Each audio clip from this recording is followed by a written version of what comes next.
우리가 성경에 보면은 아브라함, 이삭, 야곱이 그저 믿음의 사람으로 계속 등장합니다. 특별히 구약성에 읽어보면은 그저 이 아브라함과 이삭과 야곱의 하나님이라는 말이 마치 뭐 공식처럼 계속 등장하는 것을 볼 수가 있습니다. 아브라함, 이삭, 야곱의 하나님 나를 도와주시옵소서 이렇게 기도하는 모습들을 우리가 성경에서 많이 읽을 수가 있습니다. 근데 놀랍게도 성경을 우리가 공부를 해보면은 예전에 우리 개척 초기에 이 인물 성경부를 우리 교회에서 잠깐 한 적이 있는데 그때 한 성도님이 이 아브라함, 이삭, 야곱을 다 공부하다가 깨달아서 그렇게 말한 적이 있습니다. 아니 이삭에 대해서 성경 말씀이 많지가 않네요. 이렇게 말한 적이 있습니다. 그분이 말한 것이 맞는 이유가 뭐 아브라함이 얼마나 많은지는 우리가 이미 지지난주에 계속 설교한 것처럼 지금 믿음의 사람에 대해서 히브리서 11장에도 아브라함은 2번에 걸쳐서 설교하고 나누어서 말할 정도로 아브라함은 너무나 많이 나옵니다. 그뿐만 아니라 야곱도 창세기에서 무려 10장 이상 할애되어 있습니다. 창세기가 50장까지 있는데 10장이 이상이 야곱입니다. 근데 놀랍게도 지금 이 이삭에 대해서는 창세기에도 2장밖에 안 나옵니다. 26장, 27장. 그리고 오늘 우리가 읽은 지금 히브리서 11장에도 딱 한 절밖에 나오지 않는 것이 이삭에 대한 이야기가 되겠습니다. 근데 이삭에 대해서 이렇게 짧게 나오지만은 성경은 어떻게 말합니까? 이삭이 지금 아브라함과 이삭과 야곱의 하나님이라고 말하면서 성경이 많이 다루지는 않지만은 너무나 중요한 믿음의 사람이라고 말씀하고 있습니다. 이삭은 180세까지 살았습니다.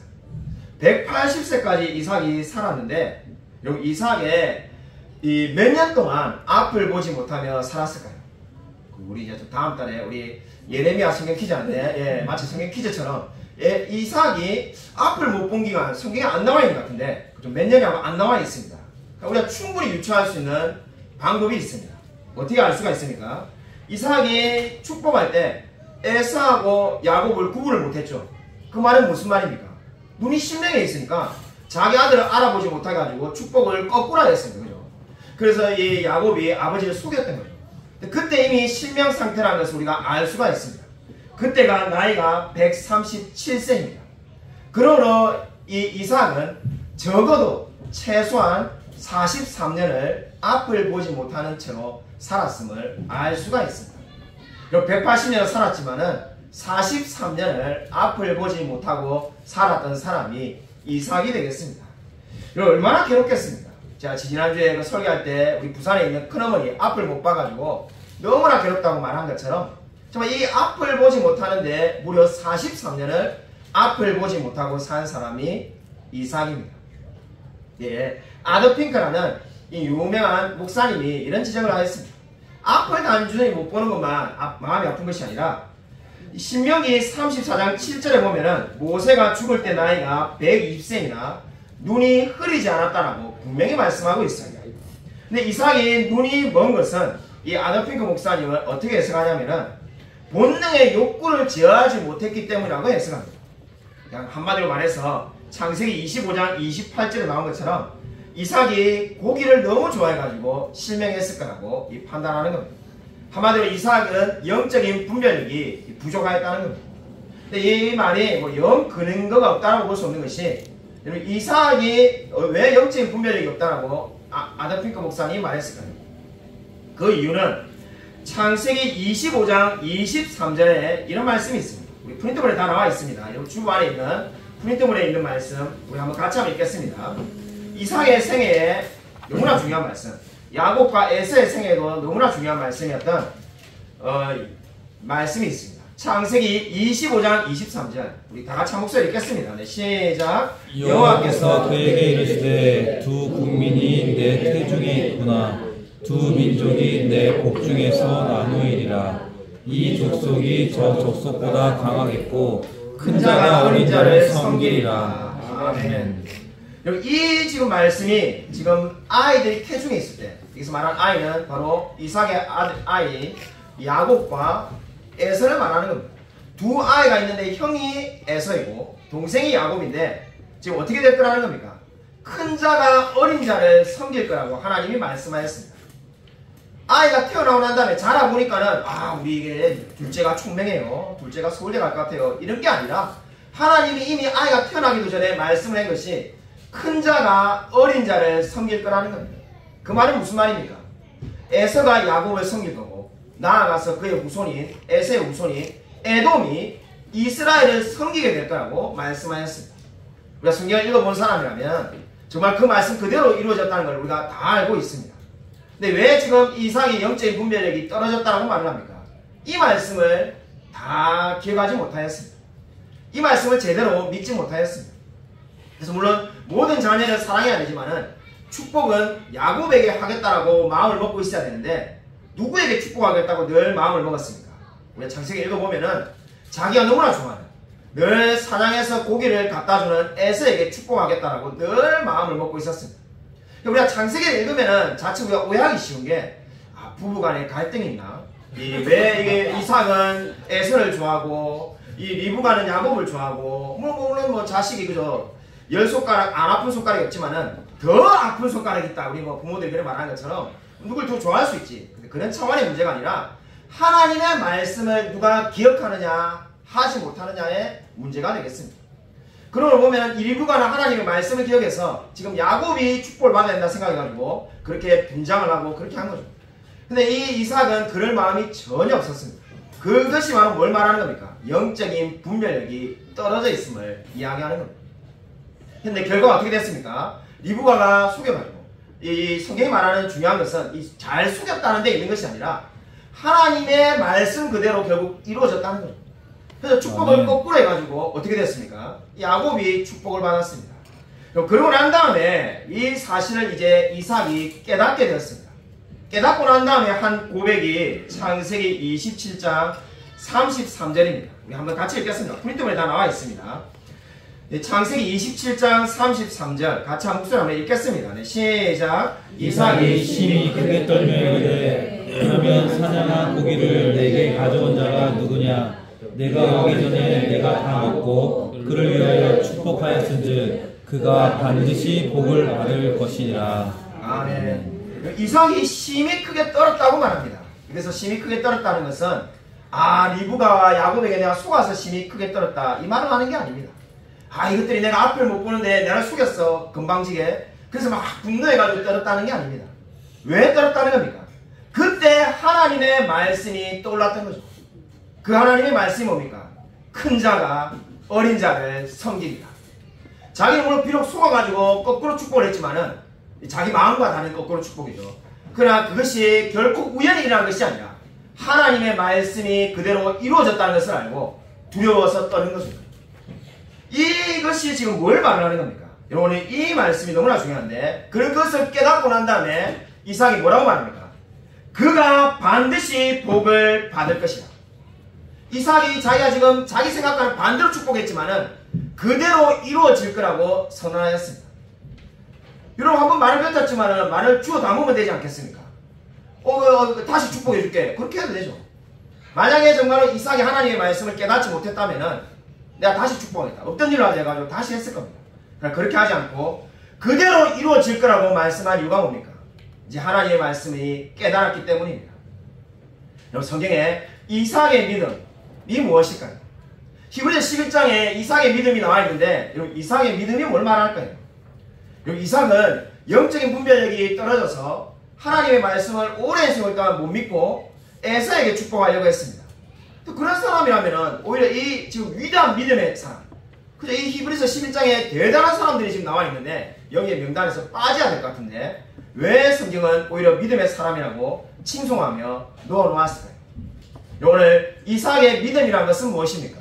비록 그가 영적인 판단력이 떨어질 때도 있었고 하나님의 말씀을 기억하지 못할 때도 있었지만은 하나님의 섭리를 깨닫는 그 순간에 하나님의 말씀을 인정하였다는 겁니다. 아멘. 하나님의 섭리를 알자마자 그는 즉각적으로 자기가 잘못 판단했다는 것을 알고 반드시 그대로 이루어질 거라고 선포하였습니다. 아멘. 이 말씀이 무엇을 말하는 겁니까? 이삭이 믿음 있는 사람이고 하나님을 믿는 사람이고 구체적으로 말한다면 하나님의 섭리를 믿는 사람이었습니다. 아멘. 그렇기 때문에 이삭은 이제 자기의 생각과 하나님의 뜻이 다르다는 것을 인정하고 그대로 그것을 선언하며 나아갔습니다.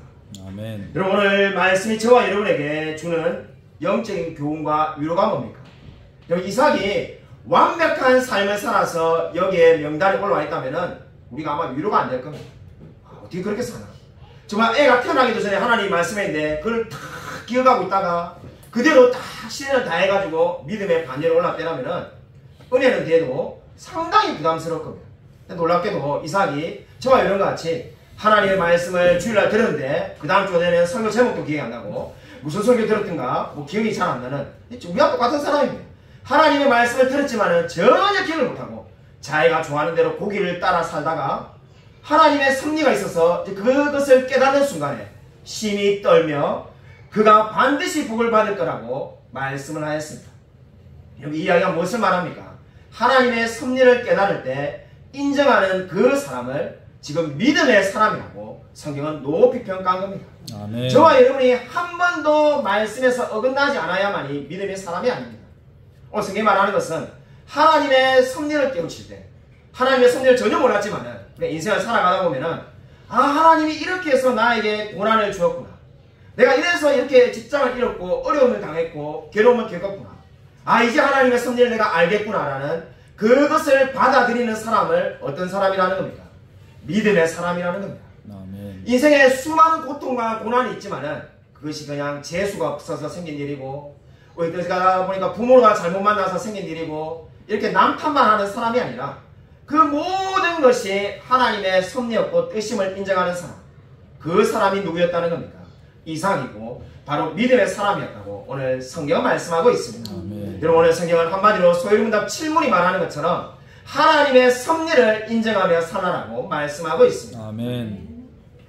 정말 하나님의 섭리가 놀랍다는 것을 제가 최근에 깨달은 사건이 있습니다. 우리 성도님들이 걱정할까 싶어가지고 우리가 궁금하신 분은 제가 찍은 사진도 있으니까 제가 올려드릴 수 있습니다만은 올려지지 않았는데 우리가 쿠팡에 열심히 휴가 때 휴가를 여러분이 2주 주셨을 때 한 주 동안 쿠팡에 나가다가 이제 쿠팡에 일하러 안 간 지 한 2주쯤 됐을 때 우리 아내가 쿠팡에 일을 하러 가자 해가지고 둘이 한번 버스를 타고 쿠팡에 가는 길이었습니다.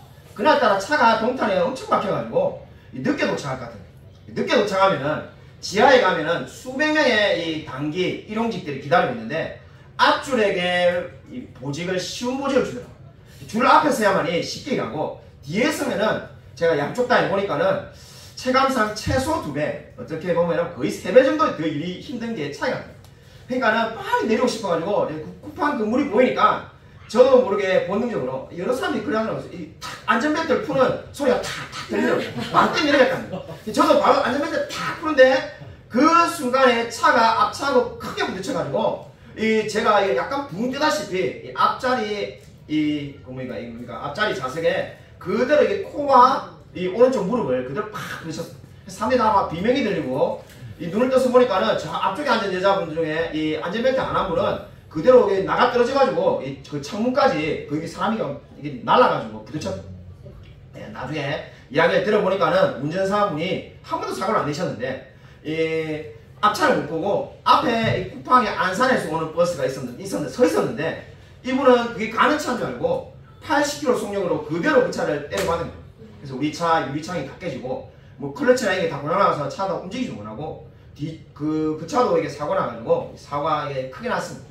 그래가지고 막 저도 막 무릎이 완전 시퍼렇게 멍들어가지고 얼마나 아픈지 코도 막 엄청 아픈 거예요. 코가 너무 코가 그대로 받아가지고 생각이 감사했던 게 만약에 안경을 이렇게 딱 받았으면은 안경이 깨지면은 이거 진짜 눈에 찔렸으면 어떻게 할까 큰일 날 뻔했다 이런 생각이 드는데 그래가지고 이제 차가 움직일 수 없으니까 쿠팡까지 걸어가서 일을 해라 해가지고 걷는데 보니까 이 다리를 이렇게 마치 예전에 그죠 이 포레스트 검프에 나오는 주인공처럼 다리를 절게 되더라고요. 다리가 이렇게 쭉쭉쭉 이렇게 걸면서 이렇게 가야겠네. 근데 그래도 일할 거라고 일하러 왔으니까요.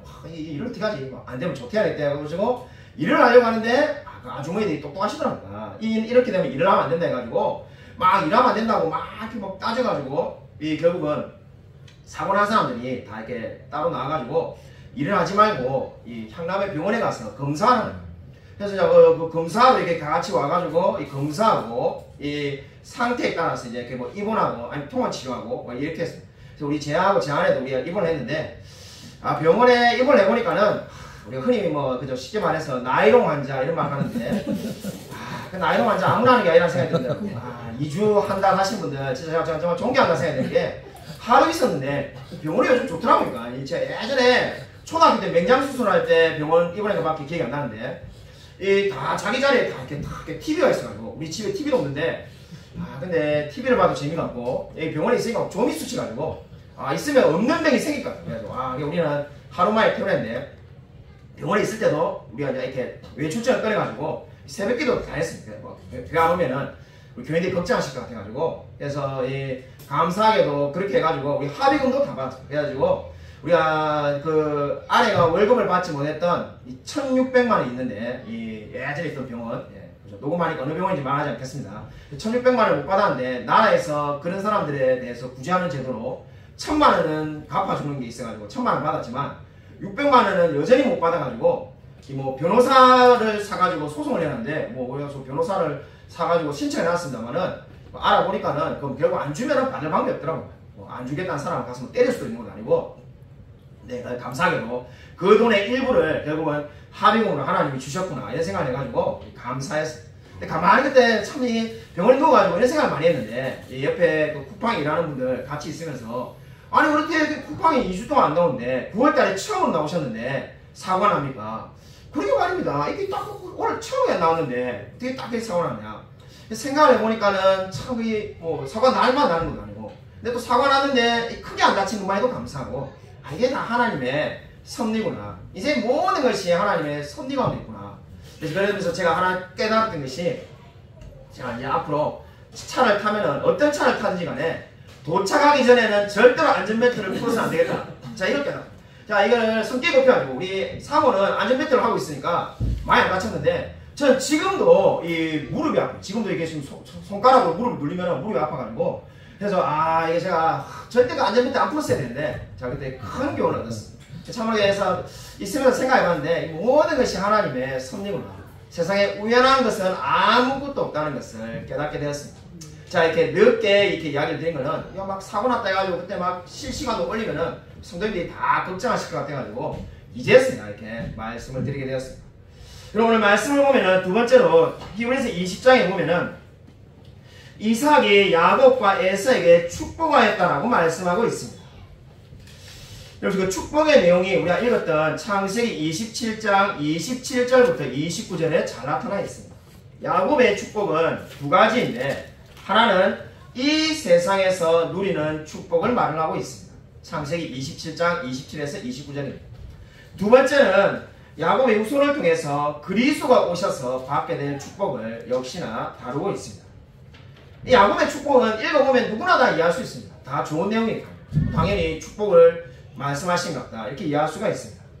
근데 에서가 받은 축복이 상당히 이해하기가 어렵습니다. 우리가 읽었지만은 다시 한번 읽겠습니다. 프린트물에도 나와있고 아니면 성경을 통해서 보셔야 되는데 창세기 27장 39절부터 40절 같이 한 목소리로 한번 읽겠습니다. 네, 창세기 27장 39절부터 40절입니다. 같이 한 목소리 읽겠습니다. 네, 시작. 그 아버지 이삭이 그에게 대답하여 이르되 내 주소는 땅의 기름짐에서 멀고 내리는 하늘 이슬에서 멀 것이며 너는 칼을 믿고 생활하겠고 내 아우를 섬길 것이며 내가 내 힘을 벗을 때에는 그 멍에를 내 목에서 떨쳐버리리라. 아멘. 땅의 기름짐에서 멀다는 게 뭘 말합니까? 한마디로 땅이 척박해서 농사 지어야 수확하는 게 별로 없을 거라는 겁니다. 아니 그게 무슨 축복입니까? 저주지 않습니까? 아마 우리가 이렇게 말할 수가 있을 것 같습니다. 그리고 하늘의 이슬에서 멀거나는 말이 뭡니까? 비가 제때제때 내리지 않아가지고 농사하는데 어려움이 많을 거라는 겁니다. 고대 시대에 농사를 지어 먹고 사는데 비도 제때 안 내려주고 땅도 기름지지 않으면은 이게 무슨 좋은 말인가 아마 이렇게 생각이 들겠죠. 근데 뭐가 축복이라는 겁니까? 지금 그 제가 말한 것만은 축복이 아니고 저주에 가까운데 축복이라는 것은 너는 칼을 믿고 생활할 거라는 겁니다. 한마디로 칼을 믿고 의지하며 살 거라는 건데 근데 어떻게 될 거라는 겁니까? 네가 힘이 있을 때는 그 아우를 오히려 정복해서 그 아우가 너를 섬길 거고 그렇지 않을 때는 어떻게 된다는 겁니까? 너희가 지배를 당할 거라고 말을 하는 겁니다. 한마디로 축복이라는 게 뭐라는 겁니까? 땅도 힘들고 농사도 힘들겠지만은 이 하나님께서 주신 축복은 바로 칼을 의지해가지고 너의 힘으로 그것을 이겨내면은 그때그때마다 잠시 어떻게 된다는 겁니까? 자기들이 오히려 이스라엘을 정복하며 살 수 있을 거라는 것이 축복의 내용입니다. 그러면 이 말이 무엇을 의미하는 겁니까? 그냥 잠깐 행복한 시절이 있을 거라는 것이 지금 이 에서에게 말한 축복의 내용이 되겠습니다. 그냥 잠깐 행복하고 잠깐 복대를 들 거라는 겁니다. 잠깐 복받을 거라는 겁니다. 이 이야기가 무엇을 의미할까요? 여러분, 에서는 하나님을 제대로 믿지 않는 사람이었습니다. 여러분, 에서는 보면 어떻습니까? 신앙이 없었다는 것을 우리가 알 수 있는 것이 축복을 받는 자가 아니라는 증거들이 성경에 많이 나타나 있습니다. 큰 자가 어린 자를 섬기라는 창세기 25장 말씀뿐만 아니라 장자의 명분을 소홀하게 여겼습니다. 그리고 에서는 이방 사람인 헷 사람의 딸과 결혼을 했고 이것이 이삭과 리브가에게 근심이 되었다고 성경이 말합니다. 요즘 말로 하면은 에서는 어떤 사람입니까? 쉽게 말해서 예수 믿는 신실한 장로님 권사님의 아들인데 교회는 안 다니고 안 믿는 여자하고 결혼해가지고 전혀 신앙생활을 하지 않는 그러한 사람이 되겠습니다. 근데 그 사람에게 축복이 뭐라는 겁니까? 잠깐 너의 힘을 믿고 살 수 있을 때가 있을 거라는 거죠. 실제로 불신자 믿지 않는 사람들이 그렇습니다. 이 세상에서 예수 안 믿어도 뭐 대기업에 취업하고 1년에 연봉이 1억 2억 받아가지고 하고 싶은 거 다 하고 잘 사는 사람이 있습니다. 그러나 그 복된 기간은 잠깐에 불과할 거라는 거죠. 왜냐하면 영원한 이제 천국이 있는데 거기에 가지 못한다면은 이 세상에서의 잠깐에 잘 나가는 것은 그냥 일시적인 축복에 불과한 것이라고 성경은 말을 하고 있습니다. 그리고 지금 이 에서에게 하나님이 말씀하는 바가 무엇입니까? 결국은 하나님의 뜻대로 큰 자가 어린 자를 섬기게 될 거라는 겁니다. 하나님께서 말씀하신 그 섭리 그대로 이 세상이 움직이게 되어 있습니다. 큰 자는 어린 자를 섬길 수밖에 없습니다. 그러나 에서의 인생은 한마디로 뭐라는 겁니까? 하나님께서 이 지금 말씀하신 것을 깨달아야 되는 거죠. 하나님께서 말씀하신 것을 깨닫고 하나님을 의지하며 나아가야 된다는 겁니다. 그렇지 않으면 어떻습니까? 그냥 자기 힘대로 살다가 그 인생은 끝날 수밖에 없다는 겁니다. 저와 여러분의 인생도 마찬가지입니다. 우리가 인생을 살아보면서 깨닫는 것이 무엇입니까? 결국은 하나님의 말씀대로 되게 된다는 것을 우리가 끊임없이 배우고 알게 되는 겁니다. 아멘. 그 누구도 하나님의 섭리를 이길 수 있는 사람은 아무도 없습니다. 아멘. 우리가 인생을 살아보면서 깨닫는 것은 결국은 내가 내 뜻과 내 의지대로 되는 것이 아니라 하나님의 말씀대로 되는구나 하는 것을 배우게 되는 겁니다. 아멘. 저는 돌이켜보면은 정말 모든 순간들이 나의 계획과 나의 힘으로 사는 것이 아니라 하나님의 섭리하심과 하나님의 은혜로 사는 것이구나 하는 것을 늘 깨달았구나 하는 생각을 다시 한번 하게 되었습니다.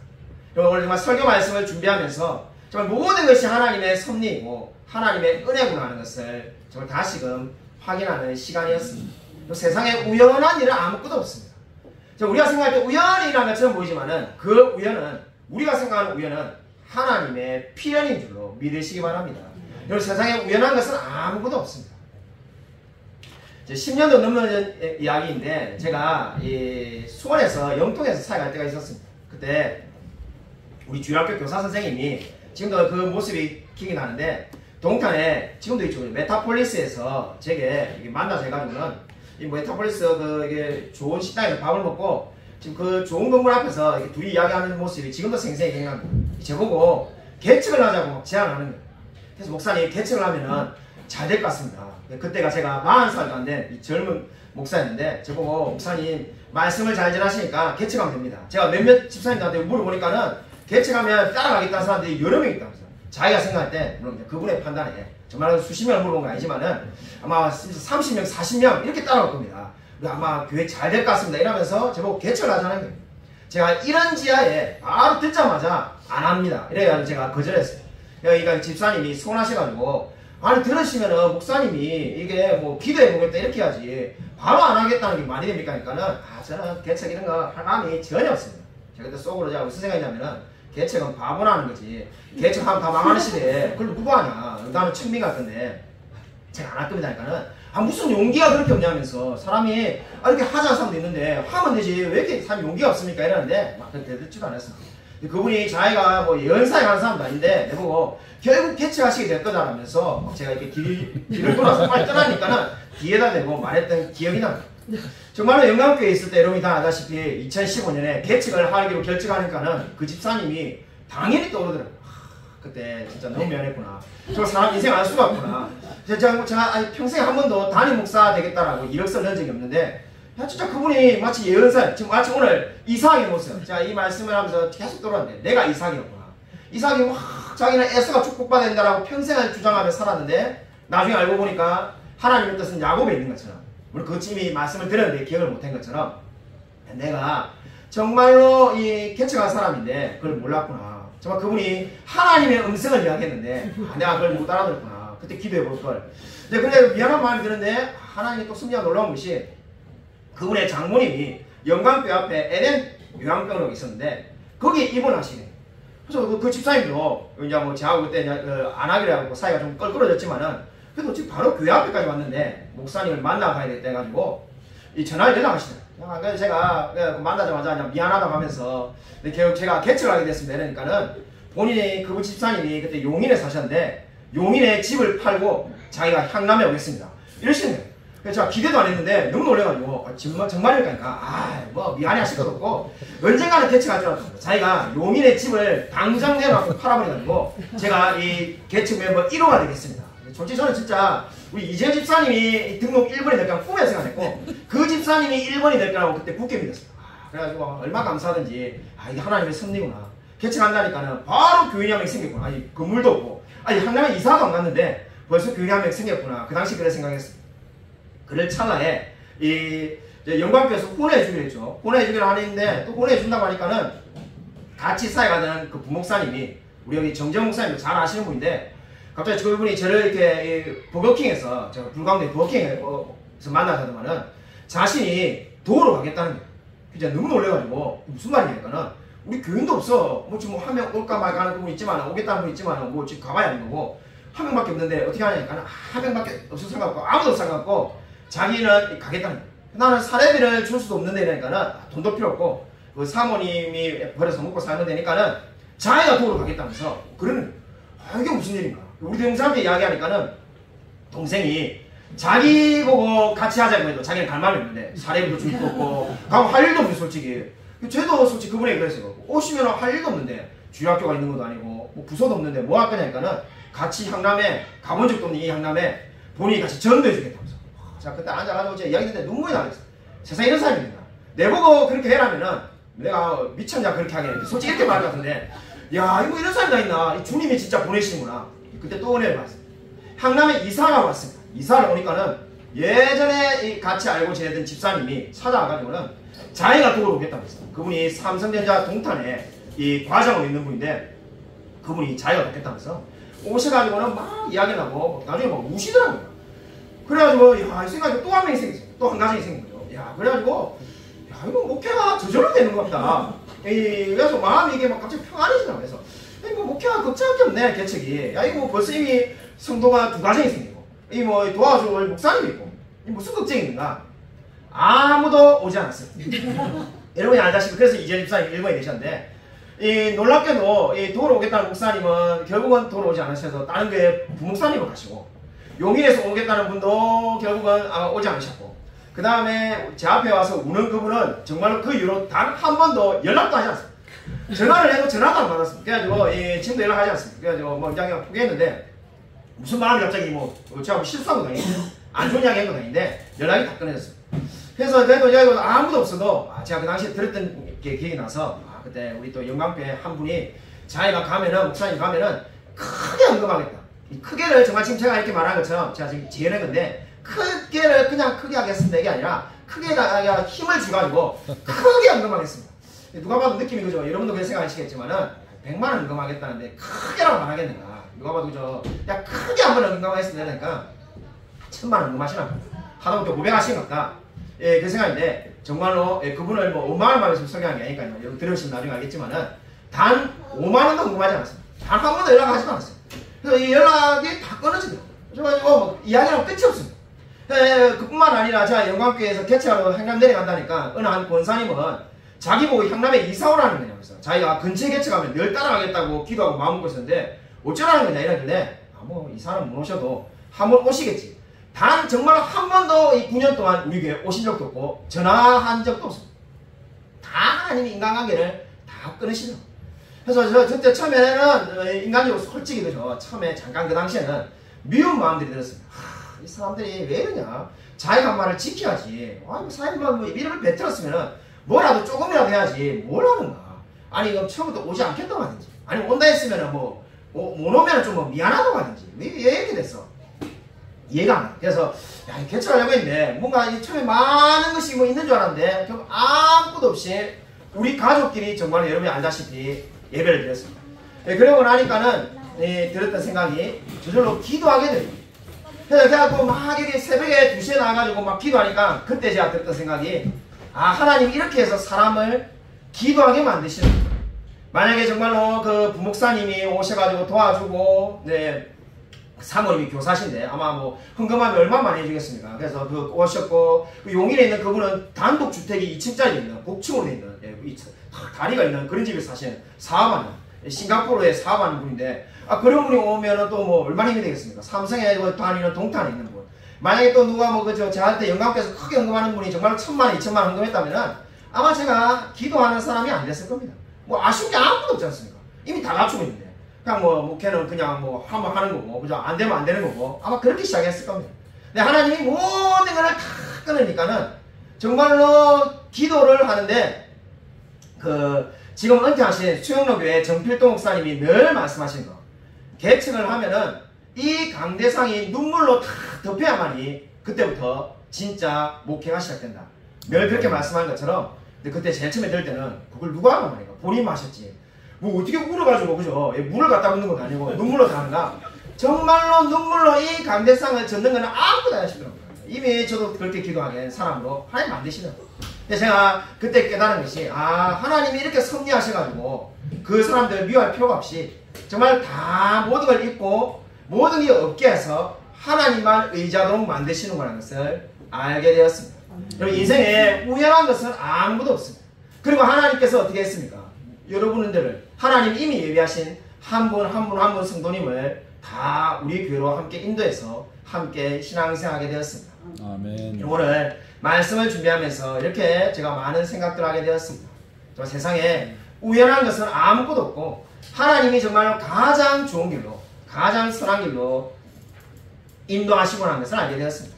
만약에 정말 그분들이 다 와가지고 또 예를 들면 헌금도 그렇게 다 받아가지고 우리 시작할 때 정말 돈이 없었는데 우리 아마 이경희 장로님 기억나실 거예요. 제가 처음에 제자하고 있다가 지금 우리 교회 안 계시는 한 재정부장 집사님 그 당시에 제일한테 흘려받은 사람한테 우리가 넘겨줄 때 140만 원인가 150만 원밖에 없었습니다.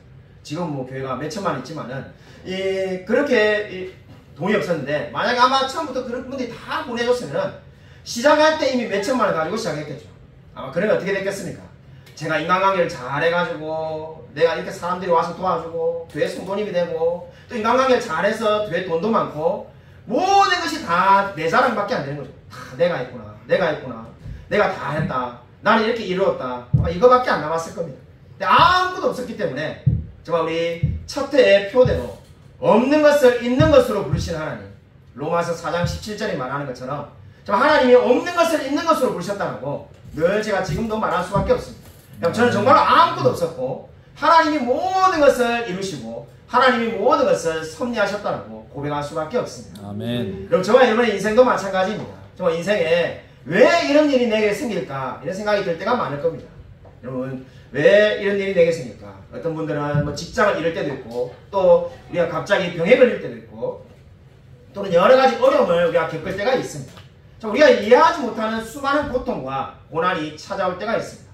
그 모든 것이 합력하여 선을 이루는 줄로 믿으시기 바랍니다. 아멘. 여러분 이 세상에 우연한 일은 아무것도 없습니다. 제가 너무나 좋아하는 예화인데 우리 교회 오래 다니신 분 솔직히 말해서 이미 제가 여러 번 이야기해서 아마 여러분이 목사님 그 이야기를 또 하시는가 내가 대신해라도 하겠습니다. 아마 이런 마음이 드는 분이 기억력이 좋으신 거고 오늘 처음 들었다 이런 분은 좀 많이 반성하셔야 돼요. 제가 너무나 좋아하는 이 청교도의 길필 목사님의 이야기가 있습니다. 제가 우리 교회에서 정말 수도 없이 많이 이야기했습니다. 제가 너무나 사랑하는 이야기인데 이 길핀 목사님이 청교도 시대에 메리 여왕 때 복음을 전한다는 이유로 잡혔습니다. 그때는 오마이법이 있어서, 오마이법이 뭐냐면은 우리나라 말로 8km 정도 되겠죠. 그 안에서만 복음을 전해야 되는데 그 밖에서 복음을 전하면은 잡혀서 죽었습니다. 어떻게하지 예수를 못 전하게 만들려고 메리 여왕이 구상해낸 생각입니다. 뭐 우리 시대는 교회가 많으니까 진짜 오마이법이 있어도 뭐 우리 항남만 우리가 정말 커버해야 되죠. 그러니까 그 당시에 300년 전에 영국에는 교회가 드문드문 있기 때문에 30km, 50km 밖에 가서라도 저 복음을 전해야 되는데 그렇게 전했다는 이유로 잡혀간 겁니다. 길핀 목사님이 잡혔습니다. 잡히고 난 다음에 옆에 있는 이 길핀 목사님을 후송하는 그 경찰들이 그저 비웃습니다. 너는 이제 다음에는 죽을 건데 어떻게 할 거냐. 근데 잡혀가는 가운데 넘어져가지고 무릎이 깨졌는데 다리를 절개되었습니다. 그러니까 그냥 걸어가도 이제 죽으러 가니까 괴로운데 런던으로 지금 시골에서 이동하는데 다리를 저니까 어떻습니까? 너무 늦게 가는 거죠. 그게 힘들죠. 그러니까 옆에 있는 이 제수 길핀 목사님 호송하는 경찰들이 비웃습니다. 야, 너네 하나님은 얼마나 잔인한가. 이제 며칠 있으면 너가 죽을 건데 너를 이렇게 다리를 다치게 해가지고 죽기 전까지도 니를 힘들게 하는 얼마나 잔인한 하나님이냐. 그 하나님 부인해라. 그 하나님 저주해라. 네, 당연히 목사님은 모든 것이 합력하여 선을 이룰 거라고 계속 말씀하였습니다. 다리를 저니까는 런던에 늦게 도착하였습니다. 며칠 늦게 도착하였죠. 네, 런던에 도착하자마자 들었던 이야기가, 첫 번째 들었던 이야기가 어제 메리 여왕이 죽었다는 겁니다. 여러분 이 말이 무엇을 의미하는 겁니까? 오마이법이 다 이제 없어지고 이 길핀 목사님이 죽지 않고 살아나게 된 거죠. 만약에 다리를 다치지 않았다면 길핀 목사님은 죽어서 사라졌을 겁니다. 그런데 하나님께서 다리를 다치게 하셔가지고 그분으로 하여금 계속해서 복음을 전할 수 있도록 하나님께서 기회를 주신 겁니다. 여러분 이 이야기가 무엇입니까? 하나님의 섭리가 위대함을 말씀하고 있습니다. 저와 여러분은 우리가 인간이기 때문에 지금 2024년 9월 20일이라는 이 순간에서만 보면은 지금 최근에 일어난 한 달, 두 달, 석 달 이 일들이 이해가 안 갈 때가 너무나 많을 겁니다. 왜 내게 이런 어려운 일이 생기는지, 왜 내가 직장을 잃어야 되는지, 왜 내가 갑자기 몸이 안 좋아야 되는지, 왜 내가 갑자기 돈이 적어져야 되는지 우리가 이해 안 되는 일이 너무나 많습니다. 그나마 여러분 1년만 지나도, 아니 어떤 일은 정말 단 며칠만 지나도 여기에 하나님의 섭리가 있었구나, 하나님이 내게 놀랍게 은혜를 베푸셨구나 라고 고백하게 될 겁니다. 마치 오늘 이삭이 심히 떨며 이르기리라고 말하는 것처럼 하나님의 섭리를 할 때 저와 여러분이 떨며 나아갈 수밖에 없을 겁니다. 아멘. 그리고 이삭이 고백한 것처럼 그가 반드시 복을 받을 거라고 선한 것처럼 정말 이 모든 것을 하나님이 역사하셨다고 고백할 수밖에 없을 겁니다. 아멘. 여러분 신앙생활이 무엇입니까? 한마디로 말해서 이 모든 것이 하나님의 섭리임을 깨달아가는 겁니다. 나는 도대체 지금 왜 이런 일이 일어나는지 알 수 없지만은 이 모든 것이 하나님께서 계획하신 것이며 저와 여러분이 정말 하나님께서 쳐놓은 울타리 안에 늘 안전하게 보호받고 있음을 우리가 결국은 알게 될 줄로 믿으시기 바랍니다. 여러분 저와 여러분에게 하나님의 섭리가 있음을 믿으십시오. 여러분 오늘 성경이 말씀하는 것처럼 아무쪼록 정말 하나님의 섭리를 믿고 늘 감사하며 살아가는 저와 우리 모든 성도님이 되시기를 주님의 이름으로 간절히 축원드립니다. 아멘. 이 시간에 우리 한번 주여 한번 크게 외치고 오늘 말씀을 생각하면서 기도하겠습니다. 주여 아버지 감사드립니다.